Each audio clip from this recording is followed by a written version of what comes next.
एक समय पहले एक पुराना घर था। उस घर की चौकीदारी अंजया नामक एक बूढ़ा आदमी करता था। अंजया अपने पोती शिरीषा के साथ रहता था। उन दोनों के अलावा और कोई नहीं था। अंजया बहुत मेहनत करता था। उम्र बढ़ने के कारण वो और कोई काम नहीं कर पाता था। लेकिन उस गांव के लोग अंजया के चौकीदारी के बारे में अजीब तरह की बातें करते थे। अरे अंजया, घर पे बैठो ना, कम से कम 4 लोगों के बीच में तो रहोगे। उस पुराने बंगलो के लिए क्या ही काम करोगे? भूत वूत घुस गया तो? अरे हम कहाँ भाग सकेंगे बाबू। ऐसे उसे सारे गांव वाले बहुत बुरा कहते थे। इतना ही नहीं, अंजया की पोती के साथ कोई नहीं खेलता था। आज तुम पाठशाला क्यों नहीं आई पूजा? तुम्हारे बगल में बैठने के कारण मेरे माँ बाप मेरा पाठशाला ही बदल दे रहे हैं। हाँ, कम से कम साथ में खेलेंगे ना। बाप रे, माँ मार ही डालेगी मुझे। ऐसे अपमानों के साथ ही अंजया और शिरीषा कई साल बताते हैं। एक दिन जब अंजया अपमान सहन ना करने के वजह से रो रहा था, उसे बंगलो के अंदर से पायल की आवाज सुनाई देता है। अचानक उसे ऐसी आवाजें सुनाई देने पर तुरंत उठ के बंगलो की ओर देखता है। वो पायल की आवाज और कदम उसके ही ओर बढ़ते हुए सुन के कांपने लगता है। कांपते हुए अंजया को एक लड़की का आवाज सुनाई देता है। अंजया, मैं इसी घर का मालकिन गोपी लीला हूँ। इतने साल मेरे घर की देखभाल करने के लिए धन्यवाद। मुझे पता है कि तुम इस घर की चौकीदारी करने के लिए कितने अपमान सह रहे हो। माता, क्या आप सच कह रहे हो? लेकिन मुझे सिर्फ आपका आवाज सुनाई दे रहा है। आप दिख नहीं रहे हो। आप क्या भूत हैं? क्या आप मुझे मार देंगे?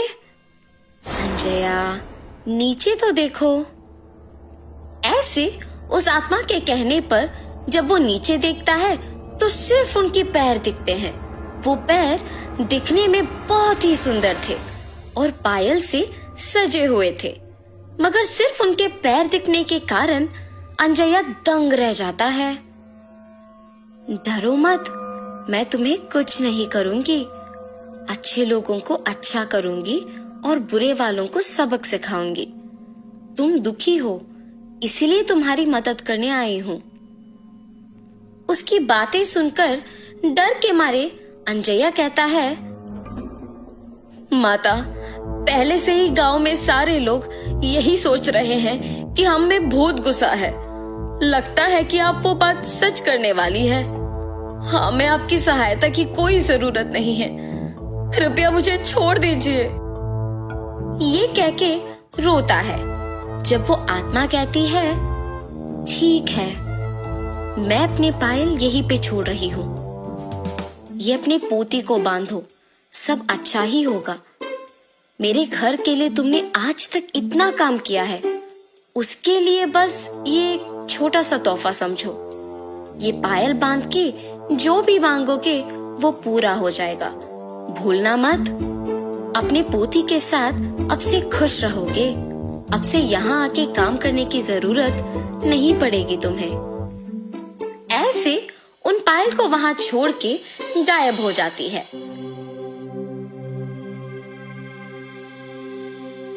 अंजया उन्हें लेकर घर जाता है। घर पहुंच के अंजया सोच में पड़ जाता है कि पोती को कैसे समझाएगा ये बात। उतने में पोती घर पहुंचती है। दादाजी, क्या हुआ? आप दुखी क्यों दिख रहे हो? शिरीषा, मैं तुम्हें एक बात बताऊंगा, मगर तुम्हें डरना नहीं है, ठीक है? ऐसे शिरीषा को सब कुछ बताते हैं। दादाजी के हाथों से पायल लेके कहती है, हाय भगवान, कितने सुंदर पायल है।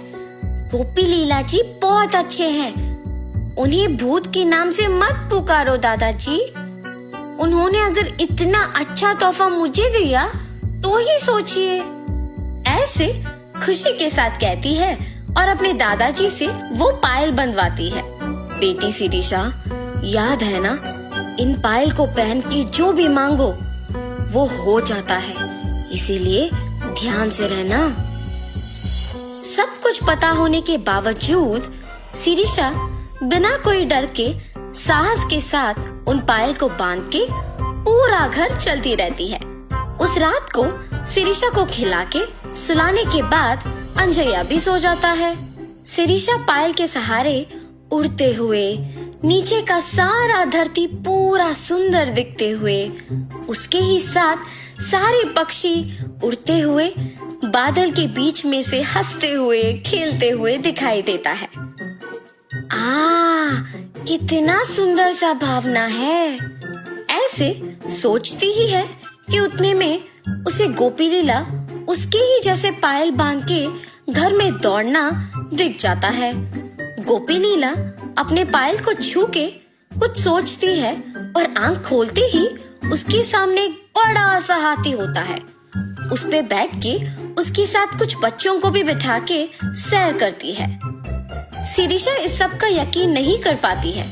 अचानक जाग उठती है। ये सब मेरा सपना था। हाँ माँ, सच मान के डर गई।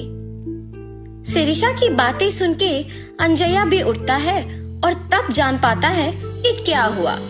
ये सच है बेटी, वो पायल वाकई ही शक्तिशाली है।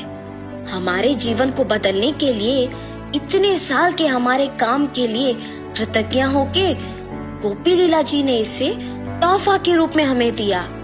अब ये तुम्हारे हाथों में है। तुम्हें जो मांगना है मांगो, लेकिन बुरा नाम मत लाना बस। अब सो जाओ बेटी, बहुत देर हो रहा है। अपने दादू के बताए बातों को ध्यान में रख के सो जाती है। अगले दिन पूरा गांव अकेले घूम के घर आती है। दादाजी, मेरा एक विचार है, क्यों ना हम इन पायल का उपयोग करके गांव के सारे मुश्किलों को दूर करें। तब हमारा गांव भी विकास पाएगा और उसी के साथ हमारा नाम भी। तब हम चारों में इज्जत से जी पाएंगे। ऐसे एक विचार के साथ शिरीषा उन पायल का उपयोग करना शुरू करती है। जैसे जैसे साल बीते वैसे वैसे वो उस गांव को एक शहर बना पाती है। एक समय में गांव का भला बुरा गोपी लीला ही देखती थी, मगर उनके चलने के बाद उन्हीं के दिए हुए पायल के सहारे शिरीषा उनकी आत्मा को शांति दिलाने के लिए उनके सारे ख्वाहिशों को पूरा करती है। इतना ही नहीं, अंजया के परिवार के सारे मुसीबतों को दूर करके शिरीषा के वचन के अनुसार ही सभी के समान जीते हैं।